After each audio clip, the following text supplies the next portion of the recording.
अस्सलाम वालेकुम दोस्तों, मैं हूं सुबुही उस्मान और आप देख रहे हैं सुबुही का पाकिस्तान। दोस्तों, आज एक इंतहाई अफसोसनाक, एक इंतहाई खौफनाक खबर कराची के एक इलाके मलीर से निकल के सामने आई है कि जिसको सुनकर इंसान के रोंगटे खड़े हो जाते हैं। हम ये सोचने पर मजबूर हो जाते हैं कि कोई इंसान इस हद तक भी जुल्म कर सकता है, इस हद तक भी बर्बरियत फैला सकता है। ऐसी बात कि जिसको सुनकर इंसान के ऊपर से नीचे तक एक सनसनी सी पैदा हो जाती है कि इस तरह से भी कोई शख्स कर सकता है। ना सिर्फ एक शख्स बल्कि एक ऐसा शख्स जो कि एक वालिद है, जो कि एक बाप है, जो कि सरपरस्त है, वो ऐसा किस तरह से कर सकता है, ये सोच कर भी हमारी रूह कांप जाती है।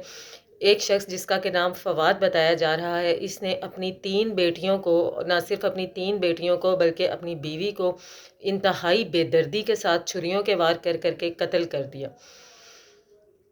जब वाक़ये की तहकीक की गई, जब तफ्तीश की गई तो उसके बाद ये पता चला कि ये शख्स जो है अपने फाइनेंशियल क्राइसिस का शिकार था।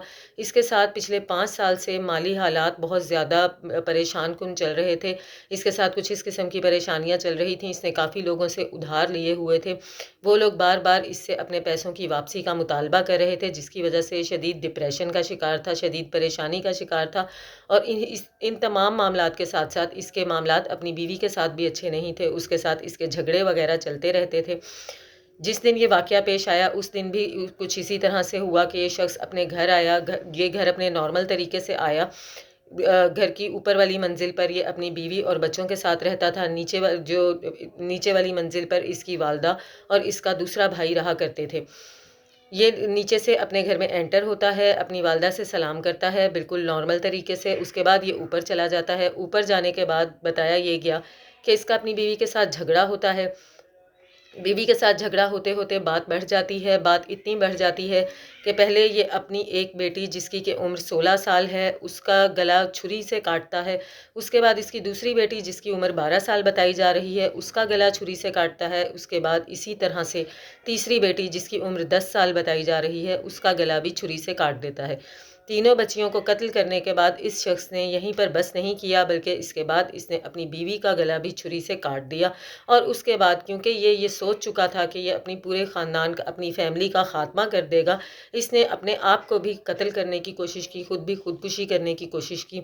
लेकिन ये इसमें कामयाब नहीं हो सका। शदीद ज़ख्मी हो गया। ज़ख्मी हालत में इसे हस्पताल मुंतकिल किया गया। क्योंकि आपको पता है दूसरे का गला काटना तो फिर भी आसान है, लेकिन अपने ही हाथ से अपनी शहरक काटना बहुत ज़्यादा मुश्किल हो जाता है। यहाँ पर सवाल ये आ जाता है कि हमारे मुल्क में गुर्बत ने, जहालत ने मसाइल को इतना ज़्यादा पैदा कर दिया है।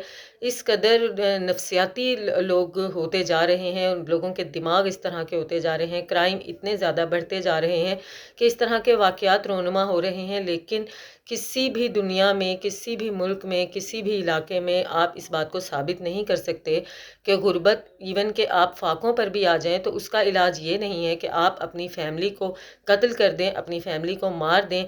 लेकिन क्योंकि उस वक्त इस शख्स के सर पर खून सवार था और ये सोच चुका था कि ये अपने बीवी बच्चों का खात्मा कर देगा, ना सिर्फ अपने बीवी बच्चों का खात्मा कर देगा बल्कि उसके बाद खुद को भी कत्ल कर लेगा, खुद भी खुदकुशी कर लेगा। और ये काम करने से पहले इसने अपने बड़े भाई को, जो कि सऊदी अरब में मुकीम है, उसको फ़ोन मिलाया और उसको फ़ोन मिला के बाकायदा तौर पर बताया कि मैं ये करने जा रहा हूँ, मैं इन सब का खात्मा करने जा रहा हूँ। इससे पहले कि बड़ा भाई कोई एक्शन लेता, वो वालदा को इन्फॉर्म करता, फ़ोन करता, ये शख्स ये तमाम कार्रवाई कर चुका था। जब वालदा से बयान लिया गया तो उन्होंने ये बताया, उनका ये कहना था कि मुझे जब पहली मर्तबा इसकी बीवी की चीख की आवाज़ सुनाई दी तो मैंने नीचे से आवाज़ें वगैरह लगाईं, लेकिन क्योंकि दरवाजे बंद थे तो मेरी आवाज़ों पर किसी किस्म का कोई रिस्पॉन्स नहीं आया। उसके बाद जब मैंने बच्चियों की चीखें सुनी तो वो ये कहती हैं